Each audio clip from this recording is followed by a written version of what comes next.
नहीं, पूरे विश्व में, पूरे भारत में ही नहीं पूरे विदेशों में भी शंकर जी की पूजन करवाना कितना कठिन होगा, जरा विचार करिए। कलयुग नहीं, शिव युग लाना कठिन होगा, कितना कठिन। और आज के लोग, हम कई बार आपसे कहेंगे, आप अगर किसी रास्ते से जा रहे हो ना, उस रास्ते पर जो चला है ना, उससे पूछना कि रास्ता कैसा है। जो उस रास्ते से निकल कर गया उससे पूछना रास्ता कितना किलोमीटर दूर है। जो उस रास्ते पर चला है उससे पूछो ये रास्ता कैसा है। जो उस रास्ते पर गया है उस रास्ते पर उससे पूछो कि रास्ता कैसा है। परंतु आपकी आदत है गाड़ी खड़ी कर कर केले वाले से पूछते हो कि रास्ता कैसा है। केले वाला तो कह देता है कि 2 रुपए दर्जन है। केले वाले ने तो केला ले लिए तुमने और उसने कह दिया अच्छा है, बहुत लोग आते हैं, गाड़ियां सब चल रही है, उसने बता दिया। वो गया, उससे पूछो क्या तू इस रास्ते से कभी सीहोर गया है, क्या तू इस रास्ते से कभी रायपुर गया है, क्या तू इस रास्ते से कभी दुर्ग गया है। पहले उससे पूछो ये रास्ता तूने देखा है। केले वाला कहेगा नहीं मैं अभी तक तो नहीं गया, पर लोग कहते हैं कि रास्ता अच्छा। ना ना ना, रास्ता उससे पूछो जो उस रास्ते से आना जाना करता है, जो आता जाता रहता है।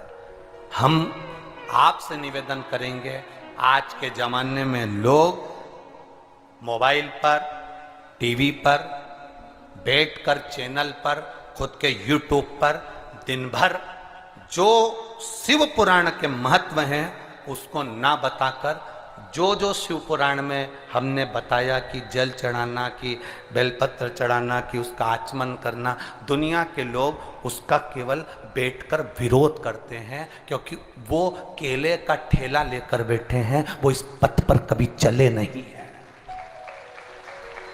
जिसने शंकर के तत्व को जाना, जिसने शिव भक्ति को जाना, जिसने शंकर की उदारता को जाना, जिसने शिव तत्व को अपने भीतर उतारा है, शंकर को जो जानता है, शिव के स्मरण को जानता है, शिव महापुराण के रस तत्व को जो जानता है, कथा अगर बैठकर भी श्रवण करना, तो जो शंकर की उपासना में जीवन खपा दिया, जिसने शंकर की उपासना में जिंदगी लगा दी, जिसने, उससे पूछना कि शंकर क्या है, उससे पूछना कि शिव पुराण क्या है। ये नए आज के जमाने के लोग केवल तुमको मार्ग से भटकाने के लिए बैठे हैं। तुम मंदिर जाओगे, एक पत्र आया, एक बहन ने उस पत्र में लिखा,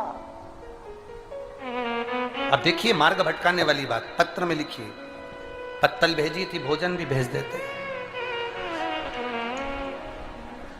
पुष्पा साहू, ग्राम तिल्दा, बांधा, बालोदा बाजार, मोबाइल नंबर ये है, कहीं बैठी हो तो हाथ हिला सकती हैं।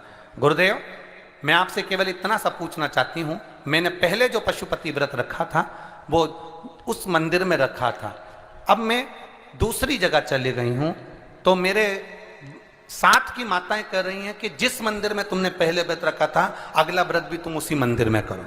गुरुदेव, जब मैं उस मंदिर में 5 व्रत पहले कर चुकी हूं और बाबा ने मेरी मनोकामना वहां से पूरी कर दी है, अब मैं दूसरे गांव में चली गई हूं, तो क्या मैं पशुपति व्रत करने के लिए वापिस उसी गांव में जाऊंगी? अब ये भटका रहा है कि नहीं भटका रहा है? बोलो सही है कि गलत? तुम दूसरों से अगर ऐसा ज्ञान लोगे तो ऐसा ही मिलेगा। शिव महापुराण में हमने कई बार कहा पशुपति व्रत का 5 व्रत एक ही मंदिर में करना है। आपका मनोकामना पूर्ण हो गई, कोई बात नहीं, आप चले गए, कोई बात नहीं, आप अगला व्रत जिस जगह से चालू करोगे उस जगह पर 5 करना है। ऐसा जरूरी नहीं है कि उसी गांव में जाना पड़ेगा जहां तुमने पहले 5 करे। ना ना, अब तुम्हारा ट्रांसफर हो गया, तुम चले गए तो दूसरी जगह करिए। शंकर तो शंकर है, बस पहला व्रत जहां करा है तो 5वां व्रत भी वहीं होना चाहिए। फिर तुम मायके जाओ तो वहां से आकर करो, कहीं चले गए वहां से आकर, पर 5 व्रत उसी मंदिर में होंगे। लोग भटका देते हैं। कोई ने कह दिया कि गुरुजी हम तो बड़े भ्रम में पड़े हैं, राखी कब मनाए? बड़ा भ्रम है। अब तुमने कल तो कह दिया कि डेयरी वो चॉकलेट नहीं खाना, तो हमारी मम्मी लग गई चावल का आटा पीस रही है और अनरसा बना रही है। तो अब हमारे यहाँ तो तैयारी चालू हो गई, टॉफी मॉफी नहीं आएगी और मिठाई। अब ये बताओ कि राखी कब बनवा? पहले तो ये बताओ राखी किसको बांधी जाती है? जम के बोलो जरा,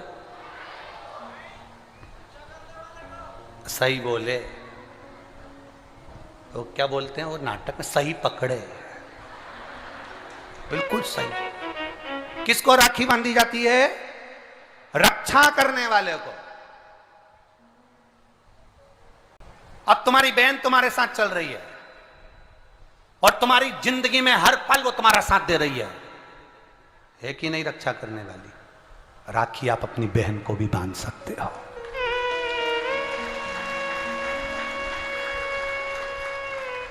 दो बेटियां आपस में बात कर रही थी, मेरा भाई नहीं है गुरुजी, मैं क्या मेरे बुआ के लड़के को राखी बांधने जाऊं, मैं क्या मेरे मामा के बच्चे को राखी बांधने जाऊं, मैं क्या उसको। राखी बंधवाने वाले के मन में ही नहीं है, क्योंकि उसके मन में आ रहा है 500 रुपए देना पड़ेगा, उसकी मम्मी के मन में आ रहा है कपड़े दिलवाना पड़ेंगे। पर तुम्हारे भीतर ऐसा भ्रम उत्पन्न कर दिया कि राखी के लिए लड़का होना जरूरी है, भाई होना जरूरी है। शिव महापुराण कथा कहती है जो तुम्हारी रक्षा करे राखी उसके हाथ में होना चाहिए। तुम्हारी बहन जरूरी नहीं कि भाई होगा तो राखी बंधेगी, तुम्हारी बहन तुम्हारी रक्षा कर रही है, राखी बांधिए। रक्षा करने वाला पिता भी होता है, बेटी अपने बाप के हाथ में भी राखी बांध सकती है, वो रक्षा करता है। भाई रक्षा करने वाला है, भाई के हाथ में राखी बांधी है। और मेरा गणेश, मेरा शिव, मेरा ओघड़दानी, मेरा लड्डू गोपाल, मेरा कृष्णा, मेरा राम, जो भगवान तुम्हारे घर में हैं, राखी उनको भी बांधिए, वो तुम्हारी रक्षा करते हैं। राखी गुरु को भी बांधी जाती है, क्योंकि गुरु रक्षा करने वाला होता है, मार्ग प्रशस्त करने वाला होता है।